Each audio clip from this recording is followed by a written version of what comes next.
Welcome to TCN Talks. The goal of our podcast is to provide concise and relevant information for busy hospice and palliative care leaders and staff. We understand your busy schedules and believe that brevity signals respect. And now, here's our host, Chris Como. Hello and welcome to TCN Talks. I'm so excited today. Our guest is Julie Kennedy Oehlert. She's a DNP and RN. She's the Chief Experience and Brand Officer at ECU Health. Welcome, Julie. Hey, hi everybody. And what I left out is Julie's just a good friend. And so Julie and I worked together back in the day at Studer Group. And Julie, what I loved about you, I always kind of felt like I was a little bit on an island because my job was different, working, kind of taking Quint's great approach in hospitals, but taking it to the post-acute continuum. And I don't know if it's because we're like both rebels, but we really kind of connected with each other. And you were such a great mentor and a support for me. And I just really have always appreciated you, and I appreciate you being on the show today. Well, and I appreciate you back, and I appreciate the trailblazing that you did then and you're doing now. So, well, Julie, we'll have a great conversation today. Yeah, I'm looking forward to it. Well, first off, tell our audience, what do they need to know about you? All right. So I was raised to work in healthcare. I was raised in a rural community. I'm one of 8 children. My mother was a nurse. My grandmother was a nurse midwife of sorts.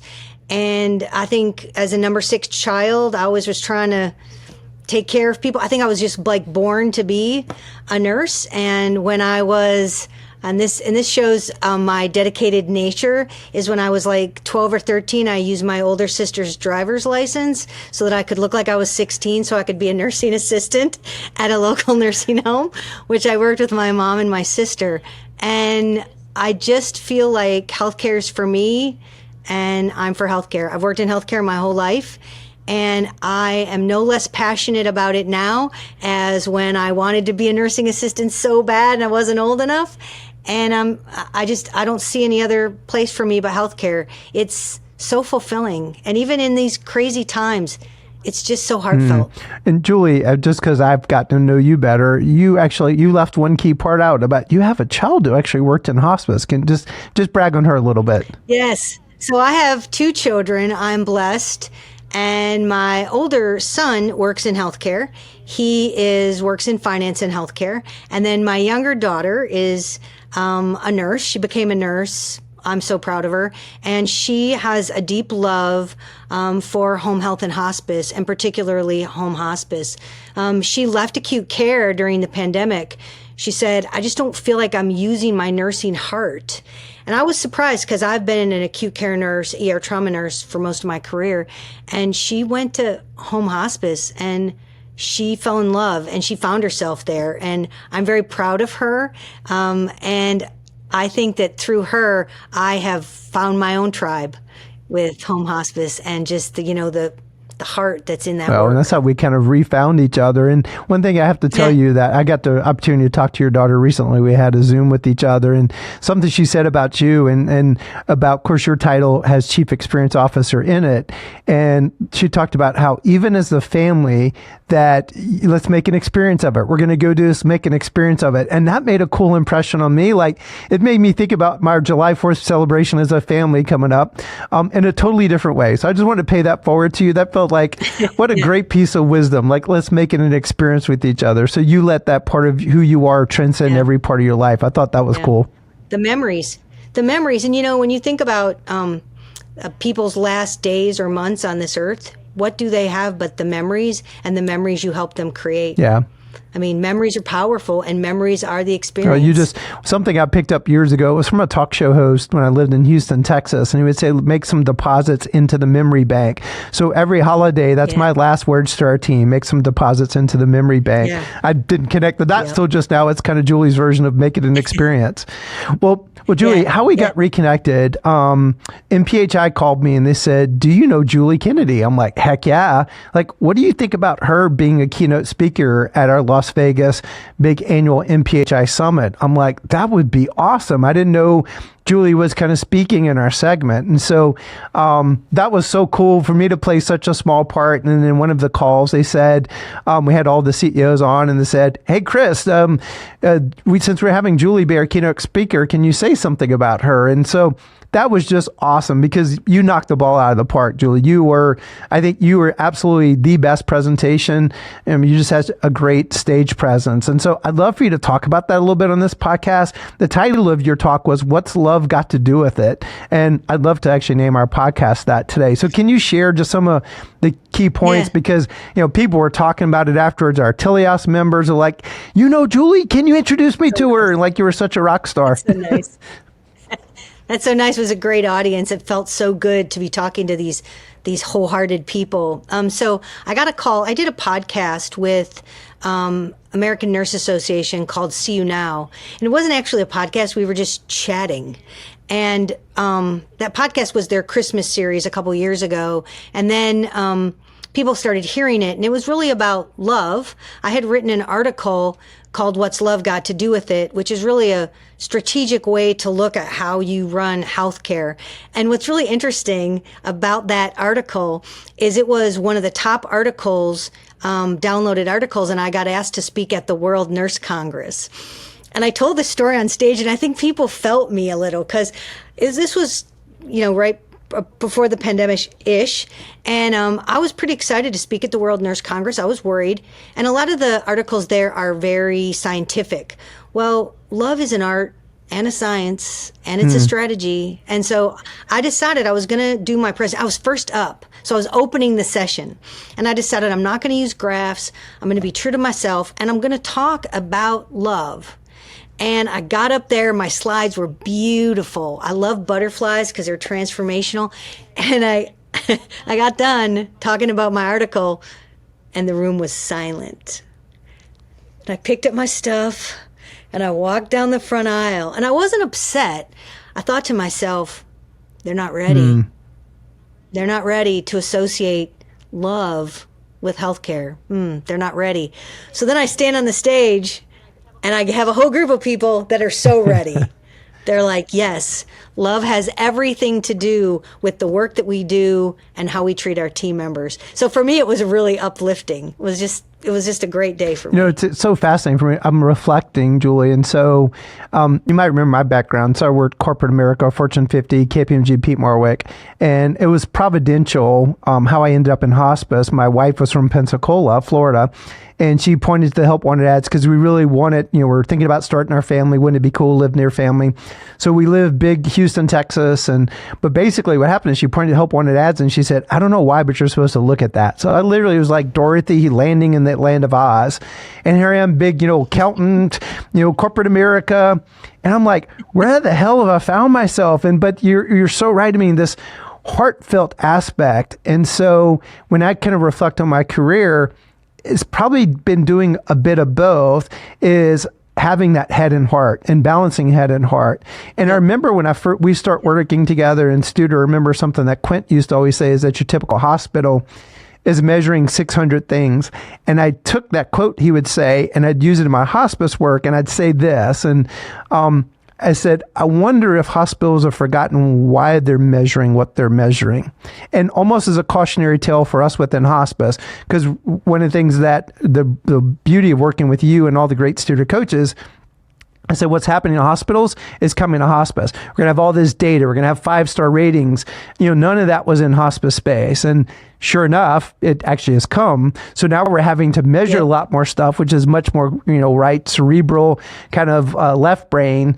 And so anyway, I don't know how that kind of, I'm just reflecting, looking through the rearview mirror and I think there's a cautionary tale for us in hospice as well, because I think we've maintained that heart, but boy, there's some trade winds pulling us in that direction.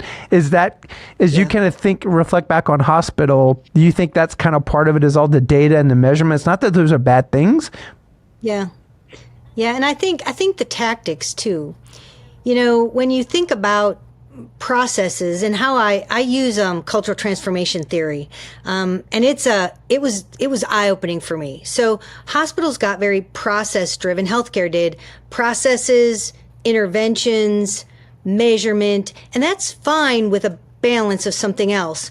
So when I was studying to get my doctorate, and I have a doctorate in health innovation, and I studied design thinking and leadership. So that was my studies in my doctorate. And I was going down a rabbit hole about the state of healthcare and the state of hospitals. Now you've kind of just given us a little worry, like, is this where hospice has to be careful? So, and I was looking up, I was down, have you ever been down the rabbit hole? I was so far down this rabbit hole. I was looking up all the things that we have put into healthcare that didn't work. Checklists in the OR, customer service strategies, nursing interventions that they just didn't work. They're not sustainable, and they don't give us the results. And I kept reading the little end of all these scholarly articles that said, well, it worked except. And I started collecting those words. And I was really deep down the rabbit hole. I remember I was in a hotel because I was traveling at the time, and I just had all these articles around me, and I kept saying, well, we have these great processes. Why don't they work? And when they don't work, why don't they? And what came out of that, and I actually made this word cloud, what came out of that is because when the relationships are too structured around fear, hubris, power dynamics, and when you don't have good purpose-driven relationships, the process won't work, especially if it's a human-centered process. And that was really for me. And really, that was my epiphany, that we have to have a balance of relationships. And you can take any great process in the world and any great tactic in the world, and you put it in a culture that doesn't have love and belonging and human caring, it's probably not going to work, or it's not going to sustainably work. And for me, that was the beginning of my journey to think about, how do you disrupt healthcare with love and human caring, not with harm and not with fear, but with love and human caring. And it works. So one of the slides that you had, Julie, I took a picture of it. I've used it several times. I actually need to get the real slide from you so it's not kind of, but you had, I'll give it to you. It was power with, not power over. Can you talk about that for a second? Yeah. So this happened to me, where I started looking at how relationships are structured actually decides if something works or not in a lot of scenarios. And so there's a theory called cultural transformation theory. I am blessed to have a couple amazing mentors, Dr. Teddy Potter at University of Minnesota and Riane Eisler, who has written many books on power dynamics. And so all cultures exist on a continuum. And on one end of the continuum is relationships who are structured around domination, fear, hierarchy, the kind of relationships that make your stomach hurt when you work in them, right? So those are power over cultures. And all cultures have power dynamics, right? All cultures have relationships in them. And then on the other end of that continuum are power with relationships. So this is dominant, fear-based. I call it power over, which you remember, that's the words that I like to use. And power with, which is partnership-based. And those are partnerships. Those are relationships where both people want to succeed. Those are relationships that have mentorship in them. And all cultures kind of exist on this continuum. And of course, healthcare wants to be in the power with segment, right? They want to have their relationships be power with, because that's where all our outcomes are. But the problem is a lot of our relationships aren't power with, they're power over.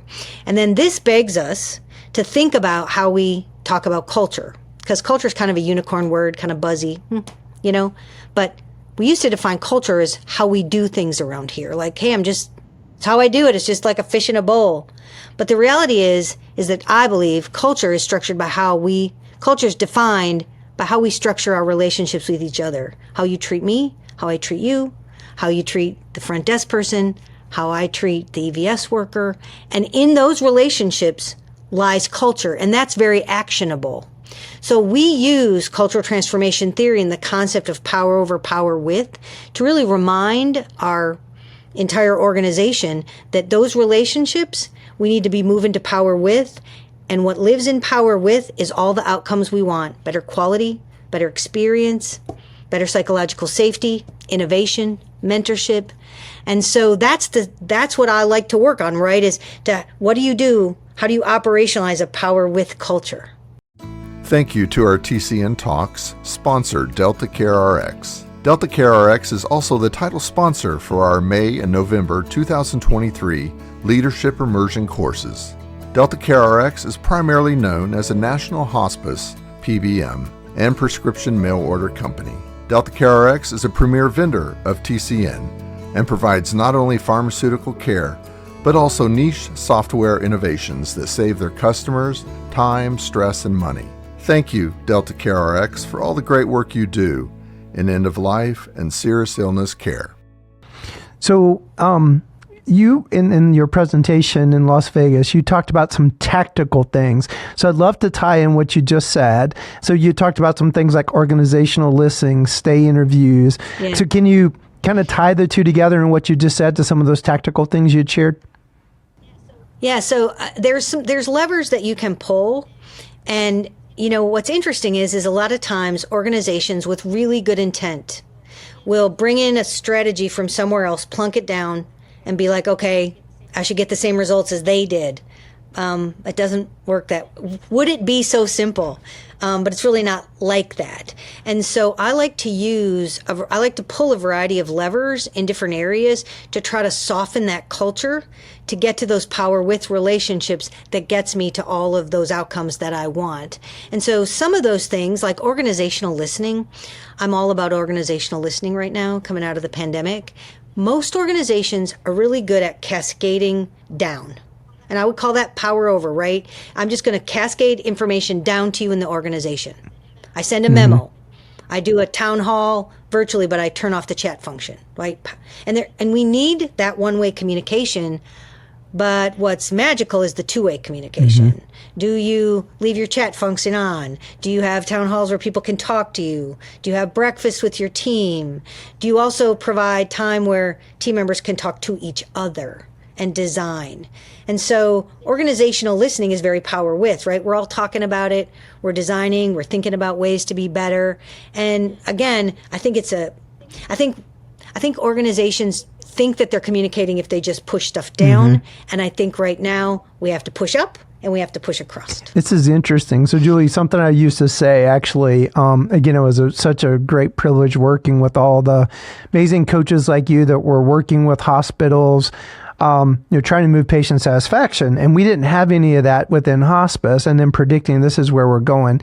So I used to use this kind of to shake people a little bit. And I'd say hospice is like a terrorist network. And people go, what the heck are you talking about? I'm like, supposedly they say a terrorist network, you could cut the head or the top off and it still functions.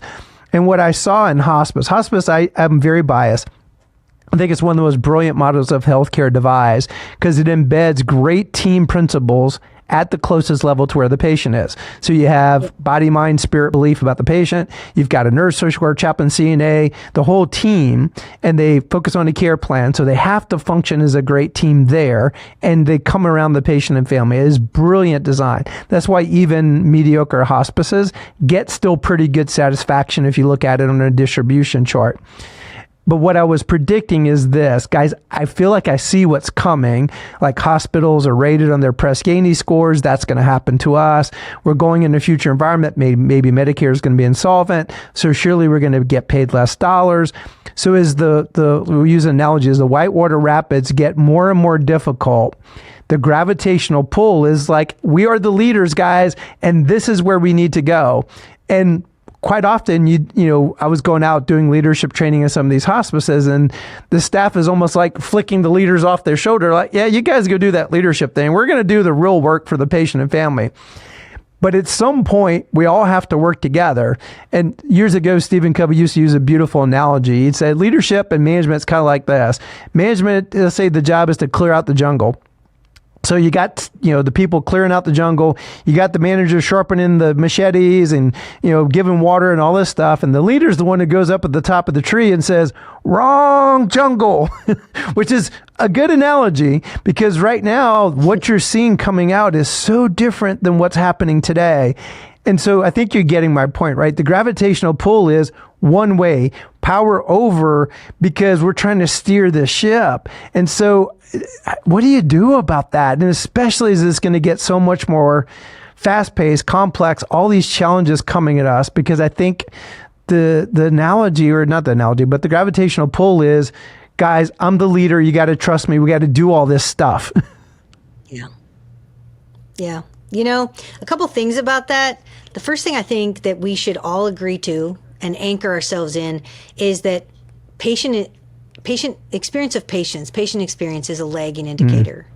It is absolutely based on the engagement of the team members and their resiliency and their well-being. I think sometimes we see them in silos.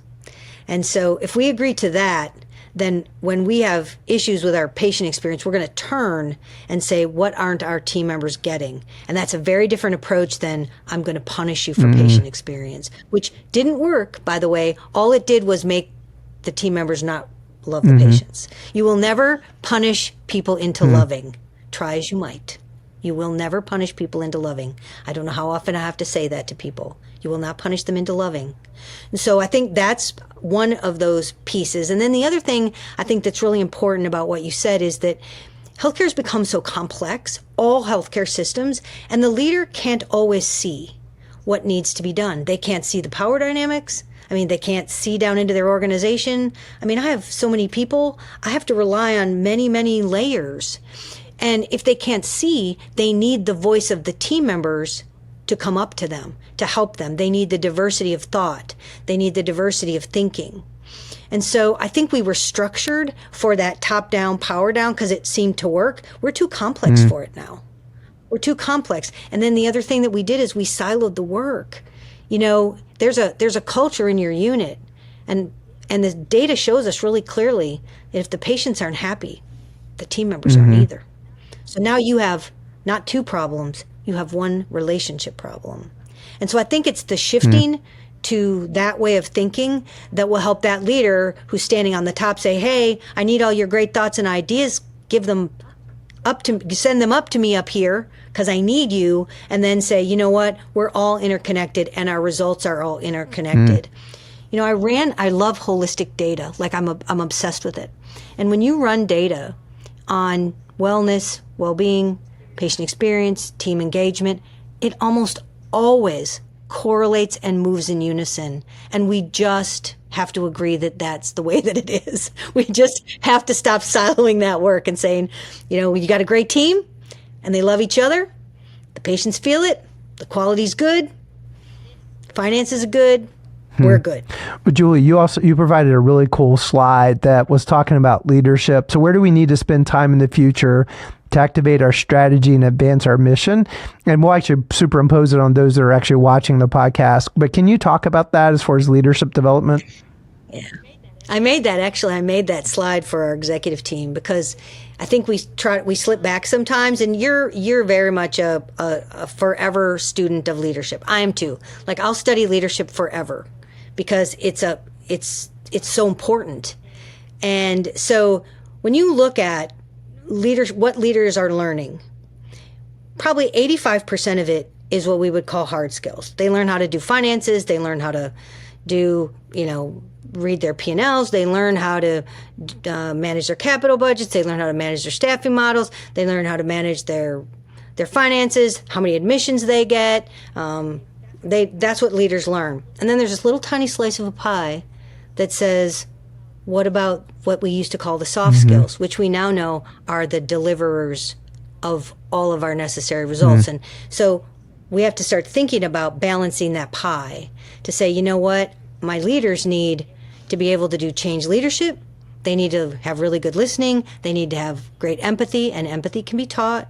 They need to understand equity. They need to understand their own well-being. They need to understand their team member well-being. And then that leadership pie is the pie that delivers all of our results. And so I think we should stop calling them soft skills because I think, first of all, they're hard. And second of all, they probably are what is going to deliver us from the healthcare environment that we have now, which I think we all kind of agree is kind of messy. Actually, in my podcast with Quint last year, he said they're essential, which I love that reframe. It's not soft. I quit using that term anymore. Yeah, professional skills. Amen. Well, Julie, you're working on a book. Can you talk about your book a little bit? It's going to be coming out later, I think, this year, right? Or maybe beginning of 24? Yeah, I think it's spring 2024. So I have to tell you what happened. So I'm on the phone with Kathy Sitzman, Dr. Kathy Sitzman. I'm so lucky to have her as a colleague. She's probably the world leader in human caring science and implementation of human caring science. I love her. And we're on the phone and she's like, you should write a book. And I'm like, yeah, I'm never writing a book. Like, I'm so busy now, I'm never writing a book. And she's like, I think you should. And I'm like, I think you should not talk to me like this. You should not stress me out. And so at that moment, there's a true story. Her publisher, because she's written several books, her publisher texts her and says, do you have anything new going on? And Kathy's like, as a matter of fact, I do. I'm talking to somebody right now. And I said, yeah, I don't really want to do that. And she said, just write an outline. Just write an outline and send it. And I said, all right, but I don't see where this is going to go. This is a true story. I wrote the outline. We sent it to the publisher, Cognella. They took it. And I had a book deal. That is awesome. And I was freaking out. But Kathy Sitzman is my co-author. And it is called System Innovation, a Holistic Approach to Disrupting with Love and Human Caring. And it is everything that all my experiences have taught me, and it's got my heart.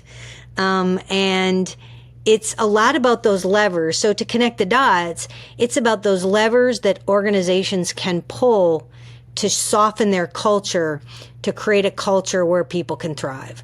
So things like how you use measurement, because some people use measurement to harm and punish people.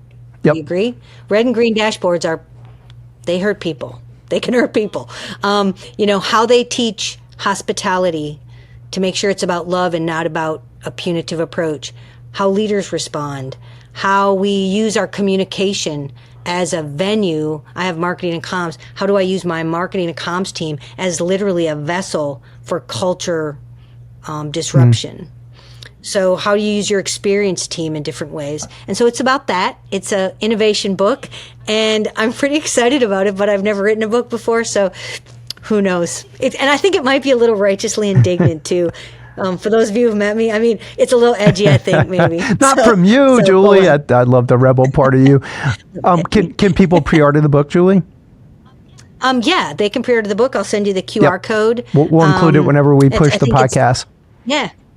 I will tell you my favorite chapter in the book. Well, I love the measurement chapter because I love disrupting with measurement. But my favorite chapter is how do we deal with hospitality in a way that is loving to team members and patients, and how do we ensure that our team members love our hospitality outline, our hospitality strategy as much as our patients would. And that really, I love that chapter. Awesome. Well, Julie, any final thoughts? I just am grateful that you and I got to see each other again, and that I'm proud of all the work you're doing, and I'm grateful to just be able to chat with you a little bit today. And I, never waste a good crisis. Healthcare is really messy right now, but out of every great crisis comes amazing innovations. And I think that people who work in healthcare can fix everything that comes our way. I am extremely optimistic. That's awesome, Julie. Well, Julie, I appreciate you. You and I are going to hang on. We're going to do an extended play only for Teleas members, and we're going to have some further conversation. But I want to leave our listeners, as I always do, with a quote. There are two that Julie picked, and I couldn't choose between them. So one's a Brene Brown quote, who I love, and then a Julie quote. So let's go with the Brene Brown quote first. Love is not something we give or we get. It is something that we nurture and grow. A connection that is cultivated between two people. When it exists in each one of them, we can only love others as much as we love ourselves. Brene Brown. And this is a Julie Kennedy Oehlert quote. If you love something, you care for it, you fight for it, you make sure it has what it needs to thrive. Thanks for listening to TCN Talks.